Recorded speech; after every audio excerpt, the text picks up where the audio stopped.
Bom, eu sempre fico com o pé atrás em informações de uma forma geral, mas especialmente quando eu não consigo, quando tem dificuldade de verificar o que está Sim, acontecendo, sim, sim, né? sim. Ou o que aquela notícia ali lida.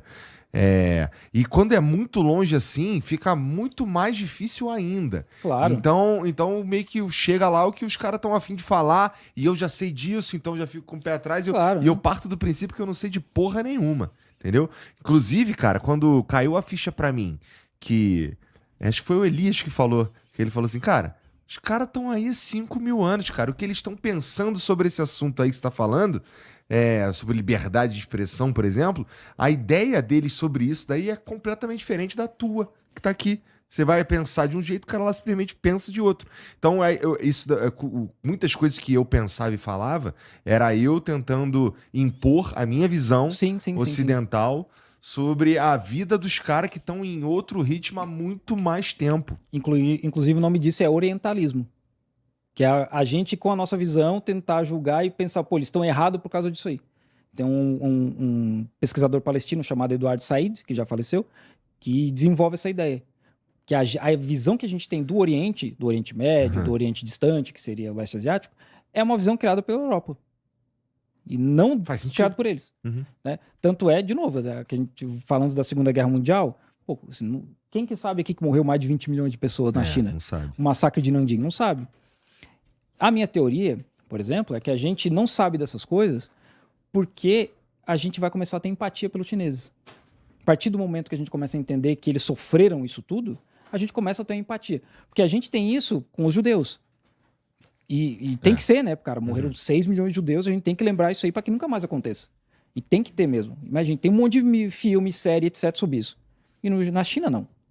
E a minha teoria é de que, em parte, é porque, como os Estados Unidos quer a China como um inimigo, não é bom que a gente tenha uma empatia pelos chineses nesse ponto.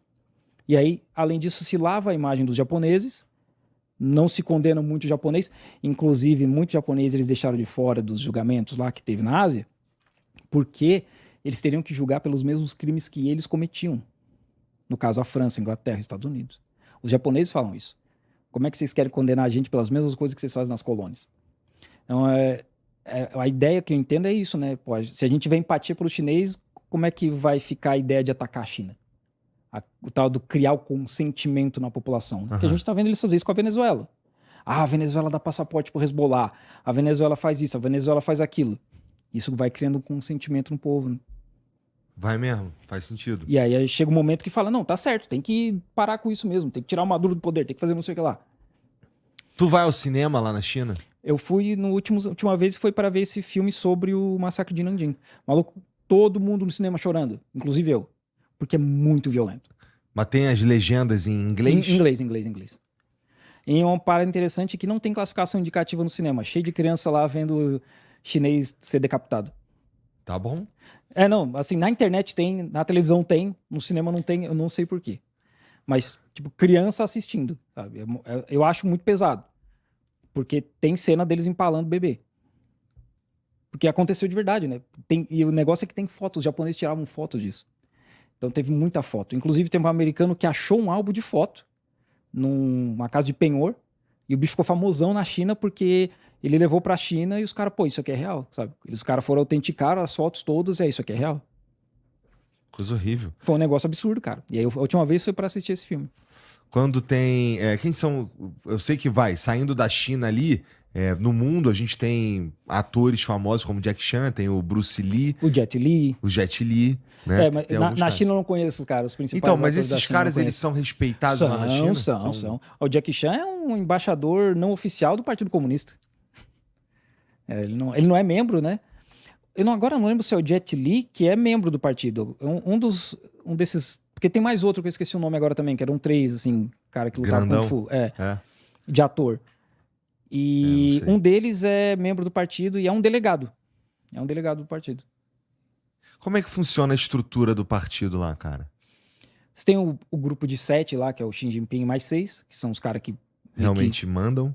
Que inclusive o vice-chairman, né, que seria o vice-presidente. Aí depois, abaixo dele, se eu não me engano, tem um grupo de 21. E depois tem uns 3 mil delegados. Mais ou menos 3 mil, né? A cada 2 vezes por ano eles vão para Beijing para fazer deliberações, votações, etc.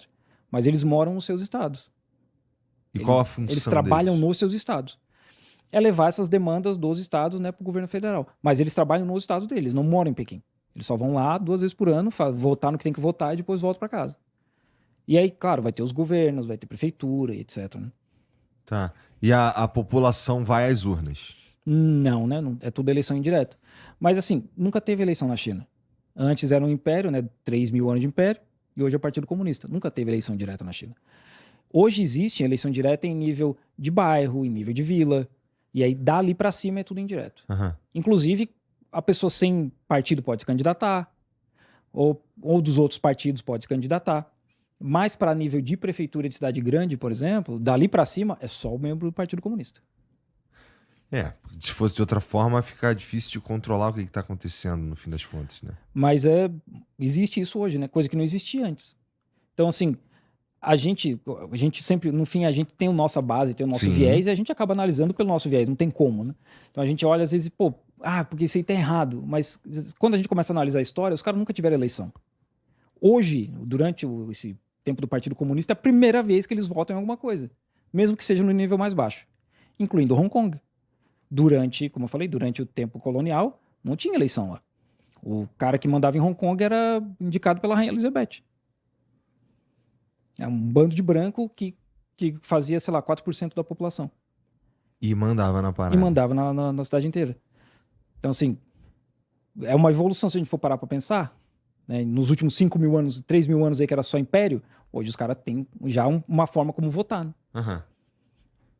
Interessante, né? Bom, é que é aquilo, né? A gente não sabe nem se os caras querem isso. Mesmo que esteja lá escrito que é uma ditadura Do proletariado, né? do proletariado, e eles, no fim, não participam do processo inteiro, a gente não sabe nem se é uma demanda do povo. Eu não sei, pelo menos. Esse ano foi o ano que as pessoas mais mandaram sugestões de leis. Cerca de 3 milhões.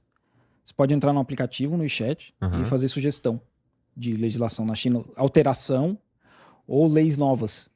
E as pessoas fazem isso. E as pessoas reclamam de muita coisa.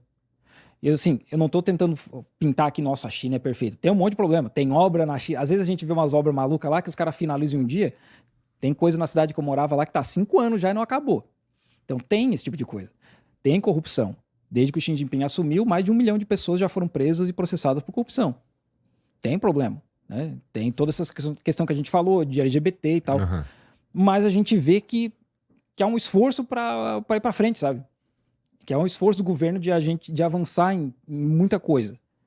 Então, essa é a diferença. Os casos de corrupção, eles são descobertos pelo próprio Partido Comunista.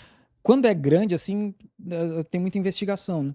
E aí entra o fulano sumiu, que é muito comum, né? Bilionário sumiu. Na China não tem espetacularização de casos assim, né? Eles tiram o cara do holofote, fazem a investigação, e aí depois vem, olha, o cara realmente é culpado, o cara não é culpado. Empresas fazem isso. Se tem uma empresa grande com compliance, o cara tá sendo investigado por alguma coisa, às vezes tira o cara daquela posição, o cara vai ser investigado, e depois, beleza, descobrimos que tá certo, o cara tem que ser demitido, vai demitido. Senão o cara volta, de repente, pra vaga dele e pronto. A China é dessa forma. E aqui, o que chega de notícia aqui? Fulano sumiu. Sumiu. Mas não tem esse entendimento de que a sociedade funciona de uma forma diferente, né? De que, a gente não quer essa espetacularização que nem agora tá rolando agora o julgamento do Bolsonaro. Mano, tem 50 canais fazendo live disso aí. Tem. E aí a TV Senado, e a TV Justiça, e os canais de televisão. Na China não tem isso. As coisas acontecem mais na surdina, de certa forma. Que não quer dizer que não tem informação sobre o que acontece. Só não é a espetacularização. Né? Tem coisas, quando é muito, muito grave, tem coisa que não tem informação? Tem. Tem um cara que era embaixador da China nos Estados Unidos. Na última eleição do Xi, ele coloca esse cara como ministro das Relações Exteriores. E depois descobriram que ele estava envolvido em caso de entregar informações dos mísseis hipersônicos chineses para os Estados Unidos.